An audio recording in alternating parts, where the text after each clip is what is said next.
Hello from Frankfurt. During our Masses on the weekend of February 20th and 21st, parishioners are receiving the Lenten pastoral letter for 2021 by Bishop Georg Bätzing of the Diocese of Limburg. The following is an abridged version of the letter, which has the title, More Than You See, Steps Toward Unity.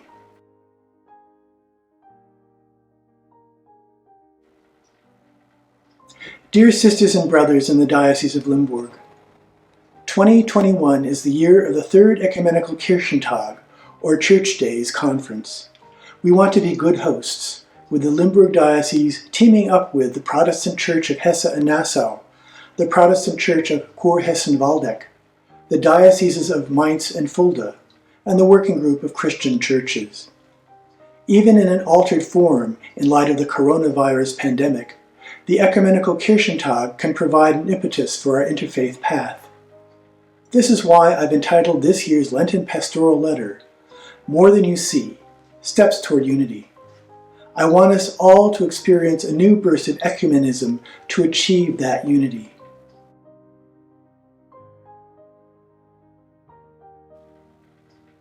Interfaith togetherness is an intimate matter of the heart for many people in the Diocese of Limburg. They live it out daily in their marriages and family life, in their friendships and neighborhoods, in their children's nurseries and schools. Of course, ecumenism is an integral part of our offerings in spiritual care. There are numerous interreligious examples in Bible study groups, Taizé prayer sessions, the World Day of Prayer for Women, and many charitable and social projects whose works cross the boundaries between faiths and parishes. Still, we experience the burden of separation from other faiths, and many people would agree with Pope Francis, who has said, "The divisions between Christians are a scandal." The Church hasn't always provided a natural place to work with others. But since the Second Vatican Council, much has been done. Major conferences on justice, peace, and the conservation of creation, the Charta Oecumenica, along with jointly developed declarations on baptism, Eucharist, and communion at the church administration level. With the Coptic Church, members of which we have here in our diocese, there is now a common understanding on the divine and human nature of Jesus Christ.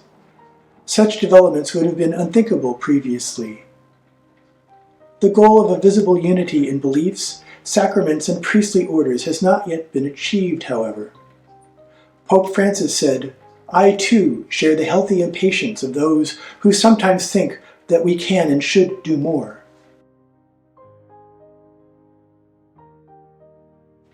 The desire for unity has its fundamental expression in the word of Jesus, "May they all be as one." At the Last Supper, Jesus closed his final address to his disciples with a prayer to the Father. "I pray not only for these, but also for those who, through their teaching, will come to believe in me. May they all be one, just as, Father, you are in me and I am in you, so that they also may be in us, so that the world may believe it was you who sent me."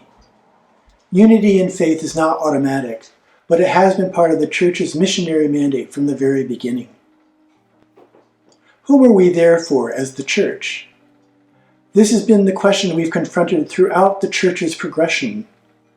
Thus, the Church's development also means bringing interfaith unity into effect, that the Church can shape and fulfill its mandate in the world. Unity leads us to faith in Jesus and his mission from the Father. Jesus pledged the Holy Spirit to us for this. One body and one Spirit, just as one hope is the goal of your calling by God. The Holy Spirit generates in us a variety of gifts as well as unity.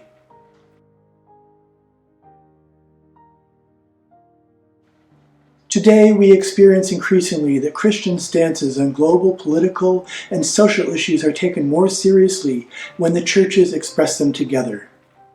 The coronavirus crisis gives us a very current example. Restrictions on personal contacts, the problem of triage in hospitals, the just distribution of vaccines worldwide. Scientific progress sparks ethical questions requiring answers and demands from us declarations protecting human worth. For example, in the question of assisted suicide. Similarly, I think about the joint responsibility and actions for refugees and the needy. How many Christians have been working here for years, naturally together, to help others and to learn from them? And we can also undertake dialogue with other religions.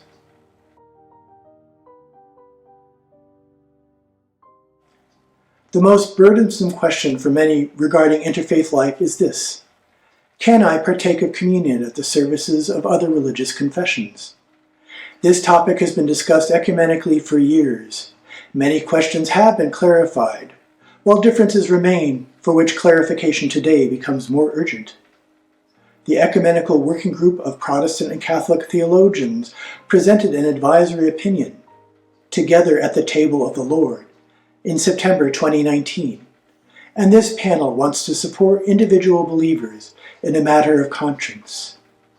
This is currently being extensively debated with much controversy, and this strong debate is good, essential, and valuable.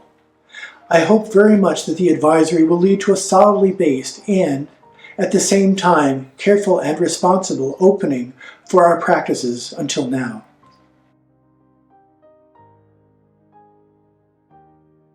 What is the goal of ecumenism? The Catholic Church, as well as the World Council of Churches, says the goal is a visible unity of all people of faith. Unity does not mean uniformity. Thus, unity is also reconciled to differences. Even the Catholic Church itself isn't uniform. We experience it in many contexts, through religious orders and spiritual communities that provide a visible display of variety in their practices, through our ties to the world church, whether through our partner dioceses abroad, priests in our diocese from other countries, and our foreign language parishes. Another example of our experience of diversity is the Eastern churches that are Catholic, but not Roman Catholic. They have their own rites and spiritual traditions, even church law that recognizes married priests. They enable us to come to know the diversity of a Catholic Church. Ecumenism itself is diverse, not just Protestant Catholic. We have growing Orthodox communities. We share with them the same understanding of the sacraments. There is also the range of smaller, independent Christian denominations called Freikirchen, or free churches in German, with their basis in the Reformation. The contact with these other confessions can be fascinating and inspiring. The experience of other churches also signifies that even a community that's fulfilled by its own readings and communion can find there's much to learn and discover among others, which can lead to a better understanding of oneself. The gift of ecumenism provides us with the gratitude needed to appreciate what the Holy Spirit has provided others and to recognize differences respectfully.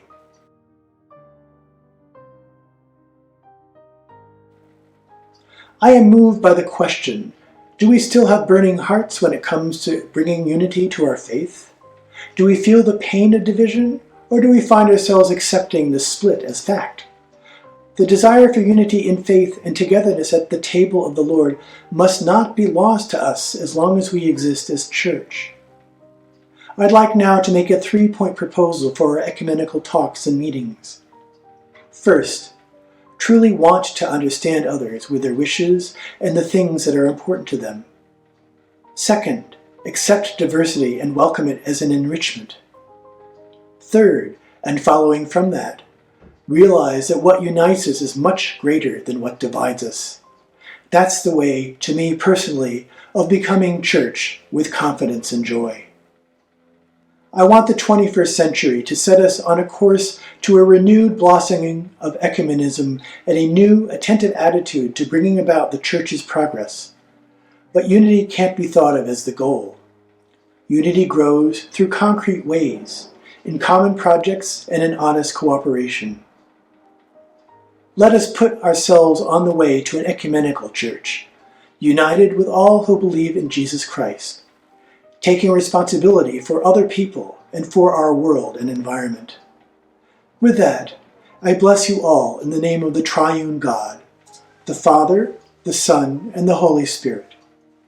Your Bishop, Dr. Georg Bätzing, in Limburg, on the first Sunday of Lent, 2021. Thank you.